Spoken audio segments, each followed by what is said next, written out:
Salut les gars, alors je voulais faire cette petite vidéo pour vous montrer une manip. Bon, je pense que beaucoup de gens la connaissent, mais moi en tout cas j'ai galéré tout à l'heure pendant une bonne grosse demi-heure pour trouver la manip lorsque la Taranis n'est pas reconnue par le PC. Donc tout simplement, ici on voit qu'elle n'est pas reconnue par Windows. Alors, on va dans les paramètres, on va dans les périphériques. Ici, on voit, donc elle est dans autre appareil, mais on voit qu'on peut faire aucune action dessus, en fait, à part supprimer. Donc là, on va pas supprimer, on va aller dans les périphériques. Ici, on retrouve la Taranis, mais elle est identifiée en non spécifié. D'accord? Donc, si on fait ça, propriété, matériel, on voit qu'elle est identifiée comme ça. D'accord, très bien. Mais, en fait, elle n'est pas reconnue en USB à proprement parler. Et en fait, visiblement, ça a l'air d'être un problème des drivers.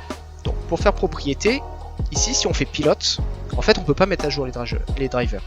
Donc, la petite astuce pour ça, en fait, c'est faire modifier les paramètres, pilote, et ici, on peut mettre à jour. On fait ça, et ici, on identifie périphérique entrée USB. Voilà, on ferme, ok. Ensuite, on déconnecte.